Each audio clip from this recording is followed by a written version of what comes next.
Kumekuwa na updates mpya kutoka Royal Q, so nataka tuonyeshe hapa nini cha kufanya. So kuna maintenance ambayo inaendelea na ili uweze kuwa updated na wewe up to date, basi kuna haya ambayo unapaswa kuyafanya, naomba unisikilize kwa umakini sana. So tutafungua Royal Q app.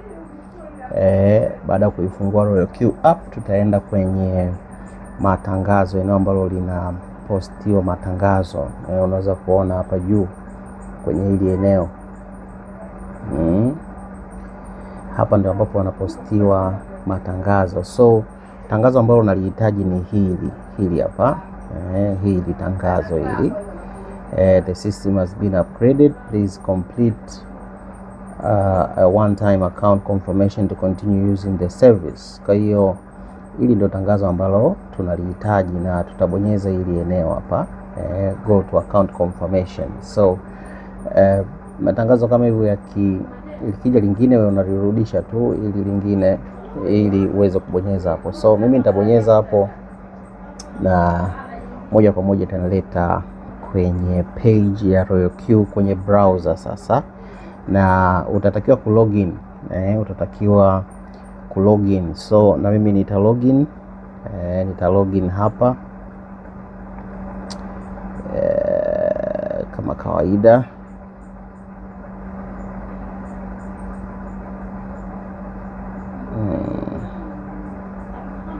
Sorry.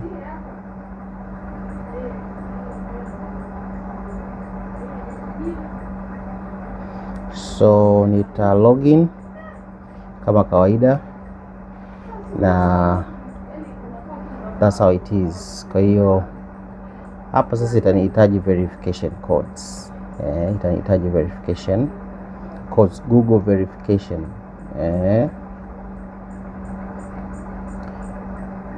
nafikiri inahitaji verification za Google Authenticator, manake imeniambia Google verification. So nitaenda kuchukua Authenticator za Google. Kama wewe hauna, manake una verification zingine, so mimi za kwangu ni za Authenticator, na wewe kama una verification za Authenticator basi utaziweka hapo, kisha nitasubmit na tayari nimekuwa nimesha login moja kwa moja. Hapa sasa unaona kuna page imekuja ya user migration na kuna information hapo, lakini sisi tunachohitaji kufanya ni kubonyeza ile neno limeandikwa start migration. Hiyo ndio ambalo sisi tunahitaji hapa. So tutabonyeza hapo ili tuweze kufanya hiyo migration. Baada ya kubonyeza hapo itakuja hii page ambayo ina mambo matatu, lakini ya muhimu sana hapa ni mawili ambayo ni haya yafuatayo. Tuna kuaccept, lazima ubonyeze uaccept hii terms and services, lazima uzi agree hizo. Alafu password ni optional, kwa hiyo sio lazima kubadilisha password, lakini kama unataka kubadilisha password ya kulogin that's up to you. Kwangu mimi sina haja ya kubadilisha kwa sababu my password is okay. Lakini kitu kingine cha tatu ni kwamba unatakiwa ubind upya ama ufanye rebind. So ni process za kawaida ambazo unapaswa kufanya kama ulivyokuwa unafanya binding kama ilivyo ada. So wacha nikuoneshe nini cha kufanya hapo. So kwanza nitaweka tick kwenye hicho kiduara cha I have read and agreed to the update service agreement and bla bla bla hapo hizo. Then kwenye password kama nilivyosema ni optional, sio lazima ubadilishe password. No, kama mimi nimeopt kuto kubadilisha password yangu. So ninachokifanya ni kwenda step ya 3. Wewe kama unahitaji kuchange password utabonyeza hapo. Kama hauhitaji kuchange password then no need ya kubadilisha password. So mimi nitabonyeza hapa, nitabonyeza hapa ili niweze kuendelea kwenye step nyingine. So baada ya kubonyeza hapo nina exchange kama 5 ambazo nimebind na Binance, Bybit, HTX, Mexic na OKX, zote natumia kwa ajili ya kufanyia trading. Kwa hiyo nita rebind upya. So nitaonesha, najua wengi wanatumia Binance, so nitaonesha tu mfano wa Binance. Kwa mfano hapa nikisema nataka nifanye rebind kwenye Binance, so manake nitabonyeza Binance hiyo. Baada ya kubonyeza hapo sasa ubonyeze kwenye hii eneo limeandikwa rebind, please rebind, so utabonyeza hapo. Baada ya kubonyeza hapo itakuleta kwenye hii page. Hii page ni ya kama yani ni page ya kawaida ya kufanya binding. So nita go through na hii binding process kwa wale watu wa Binance na mambo mengine naamini yanafahamika. Kutoka hapa najua wengi tunajua nini ambacho kinafaa kufanya. So nitaenda zangu pale Binance, right? Tafungua zangu Binance. Halafu kama kawaida tabonyeza hivi nani vitatu.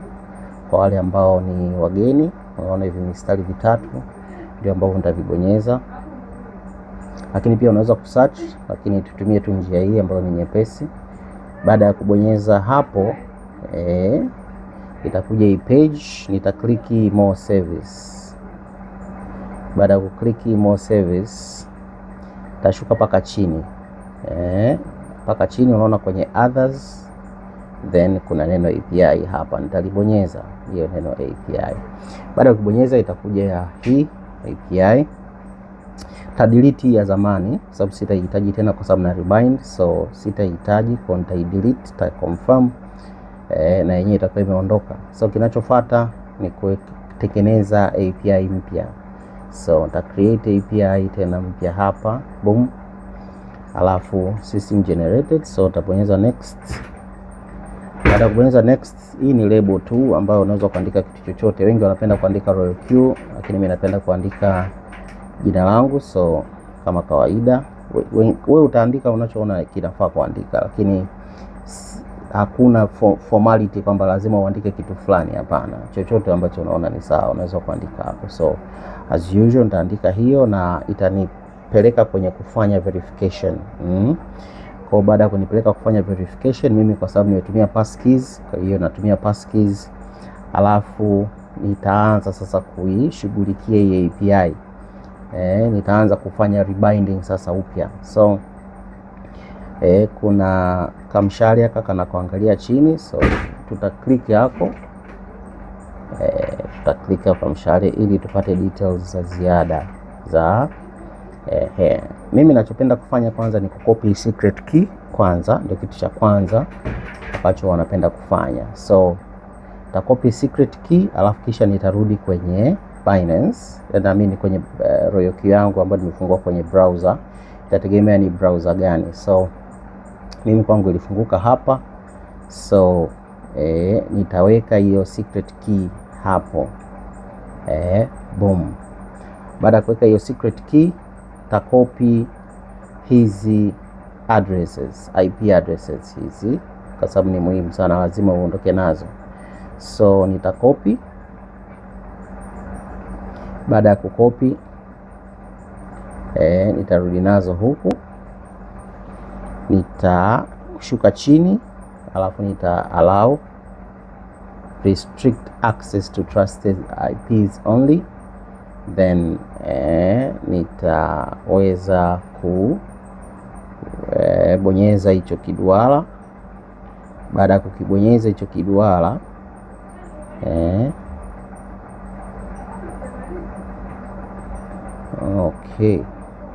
okay, sorry, before that inabidi nibonyeze edit. Sorry, very sorry guys, inabidi nibonyeze edit. Baada ya kubonyeza edit ndio nitaweza kuchagua hichi kiduara cha chini, then nita paste zile IP zangu hapo na kisha nita confirm. Baada ya confirm nitaweza sasa kuchagua aina ya trades ambazo nataka nifanye. So kwa mfano mimi nafanya spot na futures, so sitaweka tiki kwenye hii wala hizo zingine sitaweka tiki. Kwa tiki yangu itakuwa ni kwenye trading, spot and margin na futures pekee. So hapo ndio ambako nitaweka tiki zangu. Baada ya kufanya hivyo, kwa sababu nilifuta ile API ya kwanza, so API key nitaikopi, tabonyeza tu ile neno copy. tayari nimesha copy, so nitakuja nita save. Ukishabonyeza save watakuprompt kufanya verification tena, so mimi kwa sababu natumia passkey, so natumia tu fingerprint yangu na tayari nimekwisha maliza hiyo upande wa Binance. So narudi upande wa Royal Q ili kuweza kumalizia. So hii nitaitoa hii API key hapa, sitahitaji tena iwepo hapa, nitaitoa nitapaste tena upya. Nitapaste API key mpya ambayo ndio hiyo nimeicopy sasa hivi hapo. Kisha nitahitaji kuwa na verification code ambayo nitabonyeza ile neno send verification code. Itaenda kwenye email yangu ambayo nimejisajilia na Royal Q.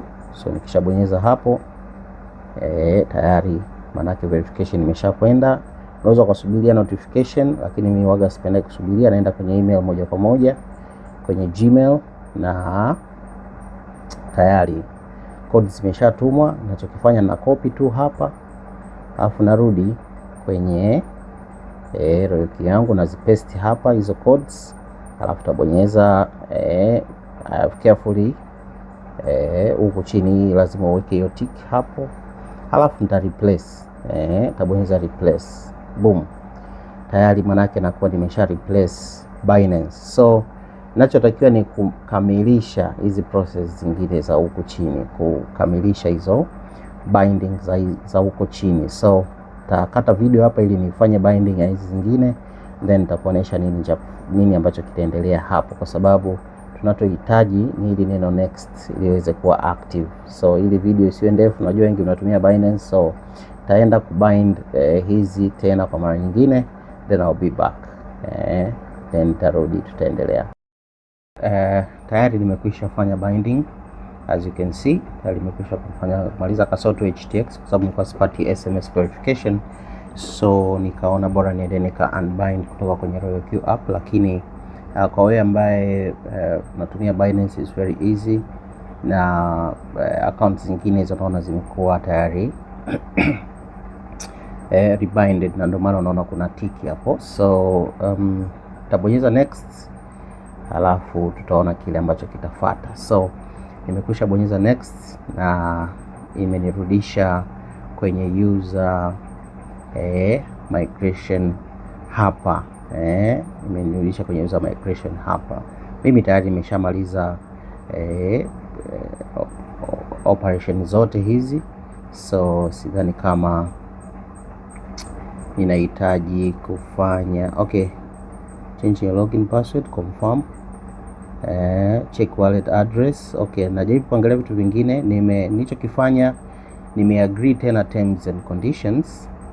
So nilichokifanya nimeagree tena terms and conditions, na naona kuna message nyingine pale inakuja. Acha tuone ile message ina nini, but nafikiri that's done.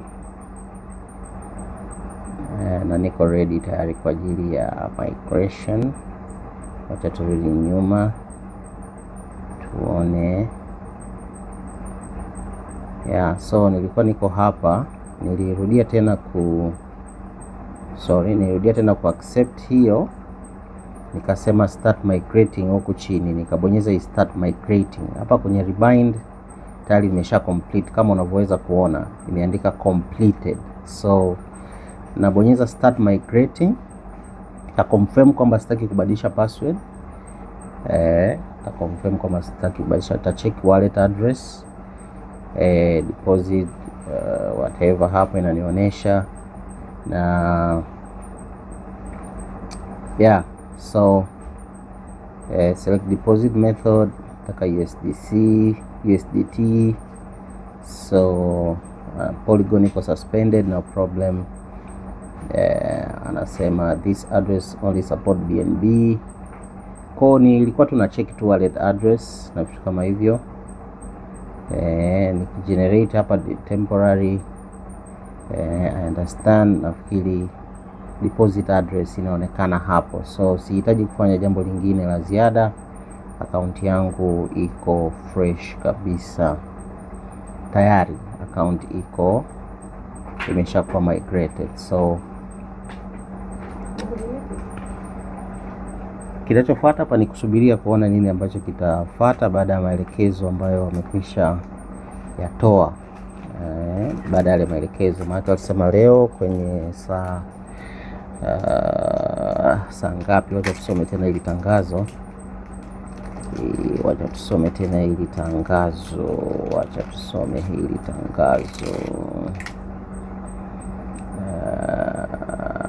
Okay, so system maintenance notice.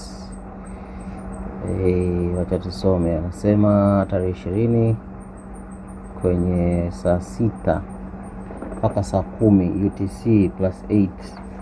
UTC plus 8 maana ni masaa 5 mbele, so hesabu kuanzia saa 6 kwetu sisi ni masaa 5 mbele, so 6 7 8 9 10 11 12. So kuanzia saa 12 jioni ndio hiyo maintenance itakuwa inafanyika. Hesabu masaa 4, 12 jioni, saa 1, saa 2, saa 3, saa 4 mpaka saa 4 jioni, mpaka saa 4 usiku kwa masaa ya Afrika Mashariki. Hesabu masaa 5 mbele. Sababu sisi tuko kwenye plus 3, wao wako kwenye plus 8. So kuanzia bida saa 11 hapo mpaka saa 3 saa 4 usiku tayari hiyo hiyo procedure ndio itakuwa inafanyika. So wacha tusubirie tuone itakuwaje, alafu tutaona mambo jinsi yatakavyo kuwa. Lakini namna kufanya ndio hivyo, tumeshakamilisha.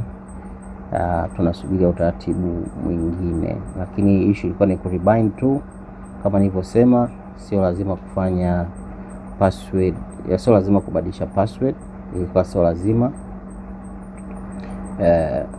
Mambo mengine ulikuwa unaweza kufanya. Kwa hiyo tayari hapo tumekwisha maliza. Kwa procedure zote ziko tayari, na hapa tunafanya tukurudia, lakini procedure zote nimeshamaliza. Najaribu to confirm tena. Thank you for your patience and cooperation. The migration has been completed. We wish you a smooth trading experience. Note your wallet address has been updated. Kwa hiyo hapo nilikuwa tunaenda kuangalia wallet address mpya, and all that tutaipata tu kule kwenye application ya RoyalQ kuanzia mida hiyo ya saa 4 usiku leo. Leo ni tarehe 20 January 2026, so taipata kule. No worries. Na wana note up, your wallet address has been updated. Please do not deposit or transfer any funds to your old wallet. Kwa hiyo ili ni copy tena nipeleke fuel fee, basi nahitaji kwenda ku generate wallet mpya as usual, ili mambo mengine yaweze kunani. So kama ulikuwa na deposit, tutasema check wallet addresses ama wallet address, alafu uta deposit kile ambacho unaona ni sawa. Sasa hivi nafikiri kwa sababu Polygon haifanyi kazi, so you cannot uweze kutuma na Polygon, so wale wa Polygon ni kusubiria, lakini wale ambao wanatumia BNB no problem. BNB unaweza kwa deposit na address unaweza kwa generate vizuri kabisa. Understand, hizi procedures zingine zinaeleweka. So I'm done, na ni rahisi namna hiyo. So nikufuata tu hizo procedure. Kitu cha kwanza narudia tena kwa summary. Kitu cha kwanza, baada ya kubonyeza ili tangazo kwenye app yako, tangazo lipi? Hili tangazo kwenye app yako, utakutana na hii page hapa. Anyways nafikiri mimi inanirudisha zaidi, lakini utakutana na ile page ambayo tulikuwa tunafanya mambo matatu. Kuna kuweka tiki, halafu kitu kinachofuata ni kuamua sasa unabadilisha password au ubadilishi password. Baada ya hapo utaenda kwenye binding ndio kitu cha msingi. Kurebind yani ndio kitu cha msingi, na nimesha kuonesha kwa mfano wa Binance. Kwenye exchange zingine ni as usual, then maisha mengine yanaendelea. Thank you very much, na mimi nimeweza kuelewa. Kama kutoka kuna maswali, basi tutauliza kwenye group, maana tunafahamu na mwingine hata akiangalia video anakuwa bado hajaelewa, so jitahidi usikose kuuliza kwenye group, lakini mambo yote nimeelezea hapo. Asante.